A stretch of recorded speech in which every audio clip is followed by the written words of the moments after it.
Hi, welcome. This is Guy Johnny from 5D Transformational Coaching, and I'm here with Miss Tamir. Um, yep, and she should be joining us. She's a fellow coach at 5D Transformational Coaching, and yeah, she's gonna be asking me some questions about my spiritual awakening. So it should be interesting because spiritual awakenings are always a interesting experience. You know.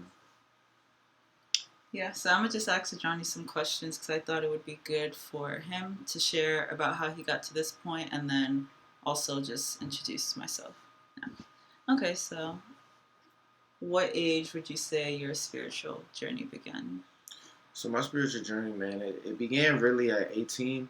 That's when I first left my folks' house, and went off to college. I had went to Howard University, and it being like a predominantly black institution with a lot of history, I already was there, and people already began to bring different ideas to the table, just being from different cultures, different states, and also you begin to already question society because you knew as a the experience of studying Black history in this country, you already knew that there was a history where it was like, man, the people that taught us these belief systems that we carry were oppressors.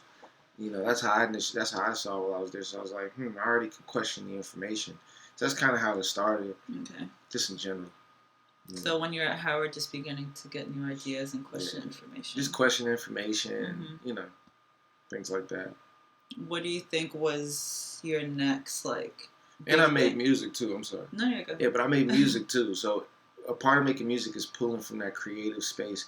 And when we used to pull from the creative space, every now and then we would pull from like F the system, like watch things the way it is. You know what I mean? Things like that. So I felt like that kind of might have driven me to the fact that I was an artist at the time too out there. So at that point, were you into spirituality per se, or that's when you just began to start questioning stuff? That's when I really started questioning stuff. Okay. I still didn't have a form of spirituality to go to. Okay. I was still searching. When was the first time you felt like you had a form, or like what kind of led to you finding spirituality or a form of spirituality? That's a good question. It began with self-help and self-development. I read this book called The Untethered Soul when I was like 21, I think.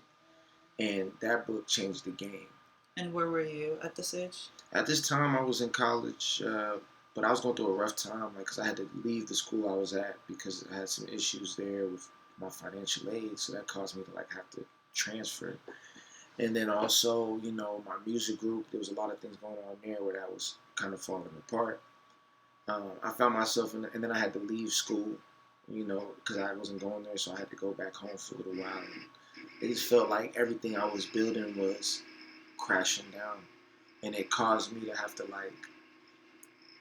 get away from my ego. I guess that was one of the early times where my ego, I got a chance to see it and be like, well, this isn't the way, because you know what I mean. I was looking for more. I was looking for more enlightenment. And when I read that book was the first book that let me know that you could separate yourself from your problems. Mm-hmm. And it had a great phrase on there that said, don't get lost in your problems. Mm-hmm. Instead, look at your problems objectively, rather than being lost in it. Almost like you're sitting like a yoga, or like a yogi, looking down at all of your problems versus being in them, thinking through them. Yeah. So that was huge for me. I was like, man, okay, I can separate myself from these thought forms. And as I continued to learn, I picked up a few spiritual teachers on YouTube and stuff, got to learn about more concepts. And I was like, okay, I don't know where this is leading me, but this feels right. This actually makes sense versus all these old beliefs I've had, because it's very objective and it's very balanced information. Mm-hmm. Do you think if you didn't leave Howard at that time, you would have began to search or find that information? That's a great question, man, because I don't necessarily think so. I was so lost in the world that I was in, in that routine. Even though it was chaotic and I was going through so much at that time, it was still all I knew, and I didn't want to leave it. I did. My spirit wanted to leave it, but my ego didn't. Okay. And so it's almost like those things had to happen. And The reason why I think is because, the ego doesn't like to change, Mm-hmm. and especially when the change is uncomfortable. So for me to have to leave my friends, leave my setting, go back home where there's not as much going on, it felt like a restart. Like I had to restart everything. Mm-hmm. And but through that, I found so much clarity during that time, and that's when I really began to go in on learning, like never before. I became addicted to learning about development. Yeah, self development became an addiction. Anything else besides Untethered Soul during that time that helped you out, or that was like a foundation in the beginning of your journey? Yeah, so Tethered Soul was like the start. Okay. That's what was like the electrical spark plug. From there, I started learning more. But see, spirituality wasn't in it all the way yet. It was more self development, Okay. dating relationships, business success, how to create a business, like how to become a millionaire, Mm-hmm. things like that. And then it began to transition because as I began to find more teachers, I also was looking up, some. Because look, with self help, you're always on that thin line of like, you're learning information to better yourself, but in self help, you also know that like we've been taught the wrong stuff. Okay, yeah. Kind of. That's always in self help a little bit. Like, yeah, you were taught incorrectly about money, about dating and relationships, because yeah. you're already learning the info because obviously what you learned isn't getting you what you want. Mm-hmm. So I was already in that alternative learning sphere. Mm-hmm. So then it was only natural with spirituality, and then I actually found one of my main teachers, my spiritual teachers coming up, that where I learned all like the key concepts so that I can like go further. And it was initially from a self-help video that he did called like you can get whatever you want or something, and I watched it. But he was saying some other things, and I was like, I wonder what that is. So through him, I started learning. Shout out Ryan Hotel. He was a master 13th century astrology. Like, learned a lot of stuff about astrological and galactic concepts and stuff. So I was like, okay, this is interesting. Combine that with a lot of the other info I was getting, and all of this started building up. And it was like a powerhouse of info. But the thing that started to build up was the spiritual side. Because I was always wanting that information. It always felt like there was a hole. Because it was like, man, after we die, that's when you get to, you're like, what is the point of this success? What is the point of getting all of this? What does it mean? And that's kind of where I was yearning more for the bigger picture. And I learned about the religion, and I learned about the regular beliefs we have. And the atheist route didn't seem right because it felt as if it was too one-sided. But then the religious side had too many holes in it. It wasn't consistent through. There was a lot of things with that. Yeah. And what I ended up finding was the middle path, thanks to a teacher, Mark Passio, monster. And that's where I learned the balancing of the left and right brain in the path, that the middle path I call it, which is where we combine science with religion or with mythology, and we begin to come to the understandings of the yin and yang of learning. Yeah. So through him I learned the universal laws, and I already knew about those laws before, but he went into them. He explained how society is like trying to keep us from knowing these universal laws and how they're using them to manipulate us. And that's when the whole game opened up. So this is now closer to like 22, me about to be like 23. Okay, so first began with just self-help, and then once you kind of was like getting into self-help and you're realizing like what else is there, like what happens after I get the success, what happens after this life, which kind of made you go more further, finding more further information and like wondering what happens after death and stuff like that. Definitely. So then what happened after Mark Passio? So, alright, so leading up to Mark Passio, I already felt a thing in me that was like, man, is it like when we all die, it just goes all black? And that was very depressing for me. And I was like, a piece, it was almost like my spirit, my soul was yearning for there to be more. But I'm very rational in the sense I'm not going to just believe something to make me feel good. I knew that based on the science, like, so then when I started to find this information, I saw how the universal laws were completely balanced. I was like, oh snap. I was like, okay, like this might be what I'm looking for. So then here comes Mark Passio. When I learned about the balancing of the left and right, that's when I really understood balance. And balance began to be what reigns supreme over the past ideas. Because growing up in schooling out here, you learn like science, science, science. But then I began to learn that science is actually imbalanced when you only utilize science, when you only utilize the five senses to observe information, when there's a spectrum of wave frequencies we can't see beyond the five senses. So how can we base our whole understanding of reality on things that are only observable and provable by sight? You know what I mean? And so I went deeper and then understood it was balance. It was the senses and the intuition. It's the thinking and the feeling. Did you feel imbalance within yourself kind of before this, which is why that was such a big... Yeah, you're right, because I used to give more credit to the sciencey type people. I used to think like, man, I wish I was more of a logical thinking type of person than a feeler. And I have both of those in me, but I do have a feeling aspect, and I do have it. I'm very intuitive.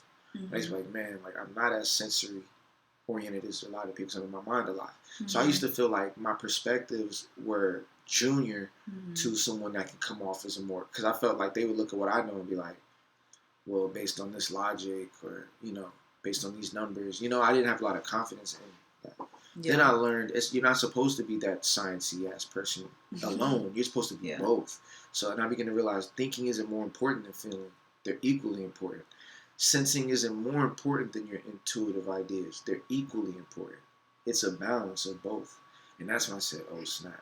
So it was less about trying to be more one-sided, and it was more about being like a artist, like being balanced. And that's when I began to power up the new level of thoughts in my mind, because I was great at understanding concepts from a balanced perspective, And then I began to realize, oh, wait, I'm actually doing it the right way. And that's when the whole game changed. That's when I began to trust myself, be confident. And that's when I began to go deeper into the information, but study it from a balanced place. And then all the BS began to neutralize. And I could debate a scientist, or I can debate a religion. I could debate anybody. And the way I can explain spirituality is so simple. So when the concept of balance opened up, really through the universal laws, and learning about the law of rhythm and polarity, like I was like, wow. And that's when a new wave of life opened up. So I know after this, like, you experience, I guess, what some people would call a spiritual awakening, or where you felt very powerful or empowered by this. Do you want to talk about that? Yeah, so leading up to this time, like I was talking about the Mark Passio video, it was like an 8-hour video, and I just ran through it. I couldn't sleep. I was so excited. I was getting all this energy. Everything started opening up. And then all of a sudden, by the end of that video, I feel like that video was so big because it was basically like the pinnacle of all these other videos and concepts I was putting together, and this was like the tip of the iceberg. And like it almost felt like I don't know if you ever seen the movie. Was it Infinite? When they took the infinite pill and like everything opened up. I felt like I had taken the infinite pill. Like nothing could stop me. I realized that everything was an illusion. I realized that all the rules that we believe are true are like just what somebody just said. They don't matter. The whole fabric of society in my head began to like unweave and fall apart. Like, what was happening during this time? I was doing things like I had super strength, because during this time I was like doing moving with my homies. We had like a little moving company, or we used to do moves for this guy, and I had like super strength. My logic was dumb fast. Like my brain can think of everything on a genius level. I felt like I could fly. I was tapping into senses that I normally don't have, so I was able to see things in super clarity. I had extra level strength, extra level athleticism. My mind could process super fast. I was realizing everything was fake. So like I'd ride the metro and I just walk on it and walk off, and nobody could stop me. I can go like in without paying. Without paying. It was like, bro, what do you mean you're gonna make me pay? Like this isn't even real. Like it was kind of crazy, but nothing was real. So I can go into a store, I can go into any place and make anything I want happen. Like women, like I knew how to get any woman just innately, easily. Like it was this energy and presence I had. I wasn't even trying. I was just gravitating things to me. And during that whole week, there was no limit. And I knew, I was like, this isn't normal. And then, of course, right after, I had a huge crash. Because, once, I came back to my normal senses, I had unlocked so much, it flipped on me, and I had to, like, sleep for hours, and I was feeling confused and, like, kind of depressed. And I was like, what the fuck? Like, lost my head a little bit. And then, finally, I got everything back. And I look back at that moment to this day and was like, what was that? Like, so that's when I knew, okay, with more knowledge and information, you have the potential to, like, alter your physical experience. And I knew, okay, that's the place, that's the path to go on now, because that's where the next level of experience is going to happen. Yeah. What a time. That sounds crazy. Yeah, was there anything else that happened during that time? Or I know you did a contract that kind of led you here, but is there anything else before, like, you continued to delve deeper that you felt like was a staple? Yeah, did I already spoke on the contract? Or? That was the last one. Okay.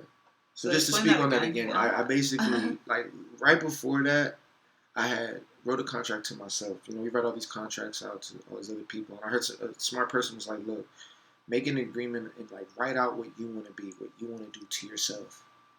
And I wrote out, like, a manifesto. Like, I was like, I spoke from I am place, and I was like, I am a successful, happy, healthy entrepreneur, a musician. I realized during that time I wanted to be a life coach, a businessman, and a musician. That was it. I knew those are the things that make me happy.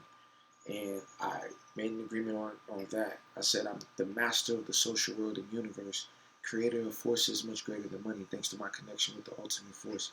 Like, I was just saying high level things, like, you know what I mean? Like, I'm the greatest and most abundant creator, like, and I wrote this out, and it sounded ridiculous at the time, like, master of the universe, the social world and universe. But I trusted it, and I would read it every day until I remembered it, and I kept reading it. And I would notice that I started getting, like, higher levels of information that aligned with that, and I would write things in there like, no fear, I have no fear, and I see no limits. And then the fear would start going down, and the limits would be less limits. And that's the path that I'm on to this day, but it began there, where the funnel began to start and then open up.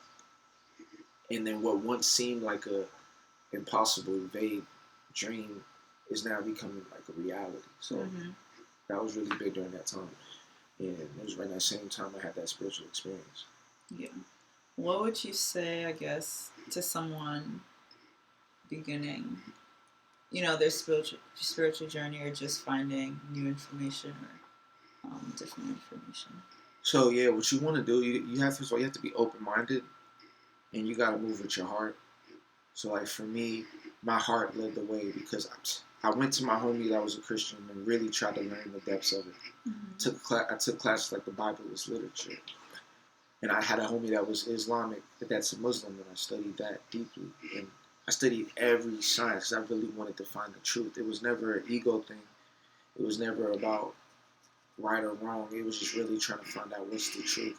Even science, like, do we just end off? Is it all black? Do we do all this for it to just be nothing? And if that is the case, let me just know the truth.